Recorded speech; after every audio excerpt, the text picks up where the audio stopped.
At 2:17 a.m. on a Tuesday morning, Marcus Webb sat in the security office of Data Tech Industries, watching camera feeds of an empty corporate building where nothing ever happened. He was 54 years old, working the overnight security shift for $16 an hour, invisible to the executives who passed him without acknowledgement during the day.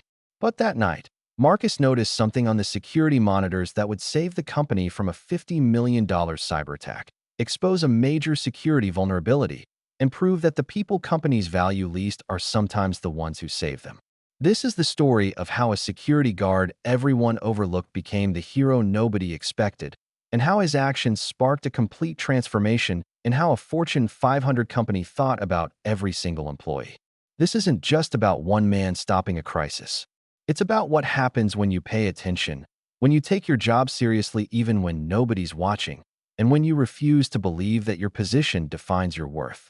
Marcus Webb had been working security at Data Tech Industries for 3 years. The company was a major player in data management software, serving hospitals, banks, and government agencies. Their headquarters in Austin, Texas employed over 2,000 people, and Marcus worked the overnight shift from 11 p.m. to 7 a.m., 5 nights a week. His job description was simple: monitor security cameras, do walkthroughs of the building every 2 hours, check that doors were locked, respond to any alarms or issues. It was the kind of job most people considered mindless, something you did while waiting for something better, or something you did when better options had passed you by. But Marcus had never seen any honest work as beneath him. Before security, he'd been a quality control inspector at a manufacturing plant until the facility closed. Before that, he'd served 8 years in the Army as a logistics specialist. He'd learned long ago that every job matters if you do it right, that paying attention to details can mean the difference between success and catastrophe, and that pride in your work isn't about the paycheck, it's about your character.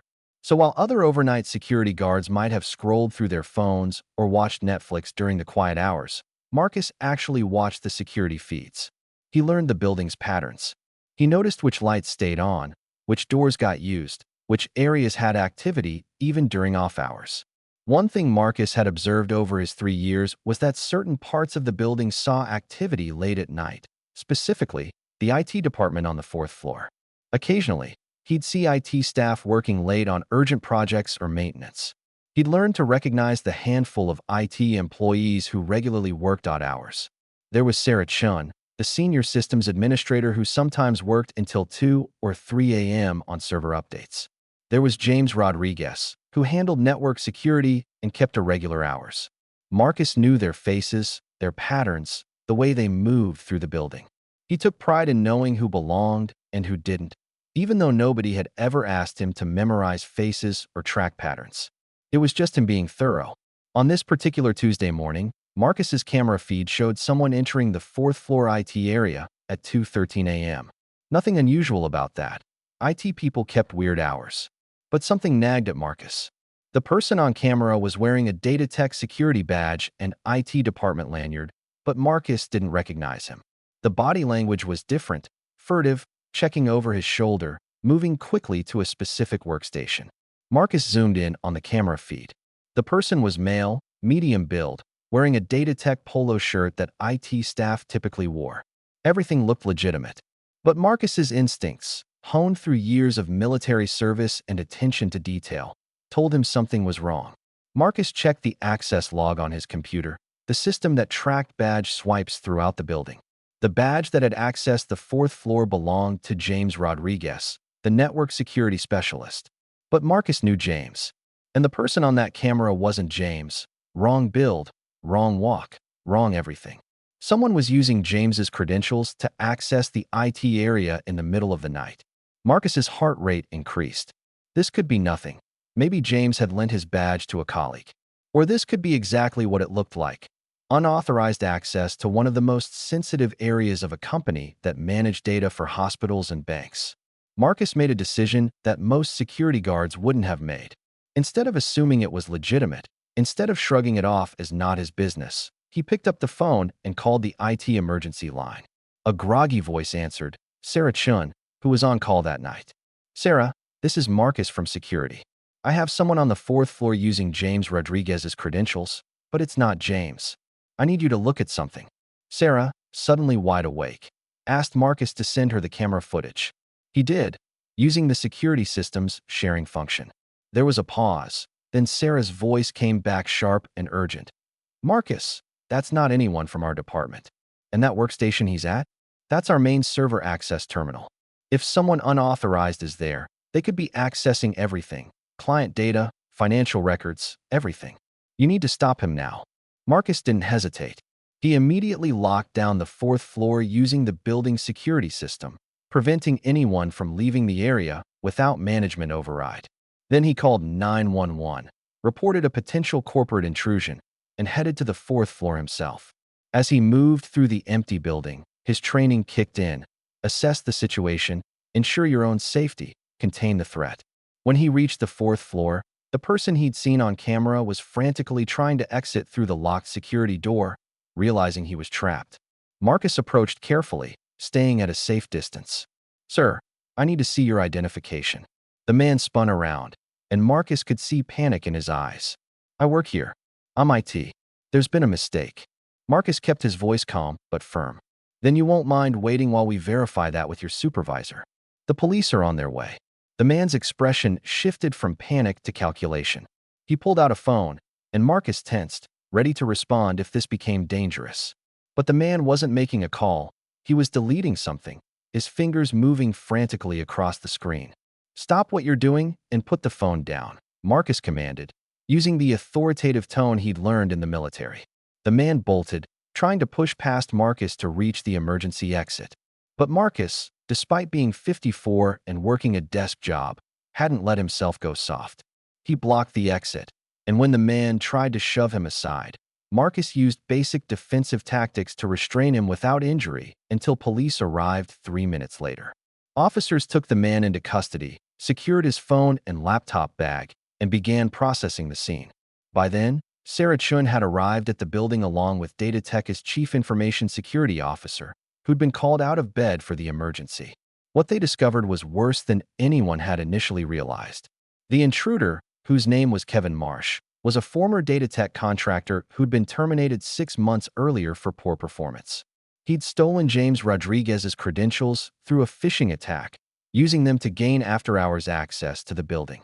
The workstation he'd been accessing contained administrative credentials for Data Tech's entire server infrastructure, every client database, every financial system, everything. If Marcus hadn't noticed the intrusion, Kevin would have had hours to exfiltrate data, plant ransomware, or cause damage that could have bankrupted the company and exposed sensitive information for millions of people. The forensic investigation that followed revealed the full scope of what Marcus had prevented. Kevin had been planning this for months. He'd researched building security patterns, identified the overnight shift as the weakest link, and assumed that a security guard wouldn't pay close enough attention to notice an intrusion that looked superficially legitimate. He was targeting Data Tech's hospital clients specifically, planning to steal patient data and sell it on the dark web, a crime that would have resulted in massive HIPAA violations, potential criminal charges for Data Tech executives, and losses estimated at $50 million in fines, lawsuits, and lost business. But Kevin had made one crucial mistake. He'd underestimated Marcus Webb. He'd assumed that a $16 an hour overnight security guard wouldn't be paying attention, wouldn't notice subtle inconsistencies, wouldn't care enough to investigate something that looked almost legitimate. He'd based his entire plan on the assumption that people in low-level positions don't take their jobs seriously. And that assumption had cost him everything and saved Data Tech from catastrophe. The morning after the incident, Data Tech's CEO, Jennifer Morrison, called an emergency executive meeting. The topic: how a security guard had saved the company from a disaster that their million-dollar security systems, their highly paid IT department, and their executive leadership had completely failed to prevent. Morrison, who'd built Data Tech from a startup to a billion-dollar company, was known for her direct approach and her willingness to admit mistakes. "We pay Marcus Webb $16 an hour," she told her executive team. "We have security consultants we pay $300 an hour. We have AI monitoring systems that cost us hundreds of thousands annually. And last night, the person who saved this company was the one we've been paying the least and noticing the least." Morrison made several decisions in that meeting that would fundamentally change Data Tech's culture. First, Marcus Webb was immediately promoted to Director of Physical Security with a salary of $95,000 and full benefits. Second, every security guard in the company would receive a 40% raise and comprehensive training on identifying security threats. Third, DataTech would implement a company-wide program called Every Role Matters, emphasizing that vigilance and dedication at every level were crucial to the company's success. And fourth, Morrison herself would personally meet with Marcus to thank him and understand what lessons the company needed to learn from this incident. When Morrison sat down with Marcus 2 days later, she asked him a question that had been bothering her. "Marcus, you didn't have to do any of what you did. You could have assumed that person belonged there. You could have let it go. Why didn't you?" Marcus's answer was simple but profound. "Ma'am, I spent 8 years in the Army learning that details matter, that complacency kills, and that every person in an organization has a responsibility to the mission. When I took this job, I decided I'd do it the same way I did everything else, with integrity and attention. I'm just sorry it took a crisis for anyone to notice that's how I've been working all along." That conversation changed Morrison. She realized that DataTech, like many companies, had created a hierarchy where certain jobs were valued and others were treated as interchangeable, where executives were celebrated and support staff were invisible. Marcus had been working with excellence for 3 years, and nobody had noticed until his excellence saved them from disaster. Morrison made Marcus's story central to the company's internal communications, not as corporate propaganda, but as a genuine acknowledgement that they'd failed to value someone whose work ethic and vigilance were exactly what the company needed. The story inevitably leaked to the media. A tech blog ran the headline, "Security Guard Saves DataTech from $50 million Cyber Attack." National news picked it up. Marcus did a handful of interviews where he was humble and gracious, deflecting praise and emphasizing that he'd just done his job. But the story resonated because it touched something universal: the frustration of being overlooked, the desire to be valued for who you are rather than what your title is, and the satisfaction of seeing someone who'd been invisible suddenly recognized for their worth. 6 months later, Marcus was still at DataTech, now leading a security team of 12 people. He'd implemented new protocols based on his experience, emphasizing that security isn't just about systems and technology. It's about people paying attention and taking their responsibilities seriously regardless of their position. The Every Role Matters program had become embedded in company culture, with regular forums where employees at all levels could share insights and concerns directly with leadership. And Marcus had become something of a legend, the overnight security guard who'd saved a billion-dollar company because he refused to believe his job didn't matter.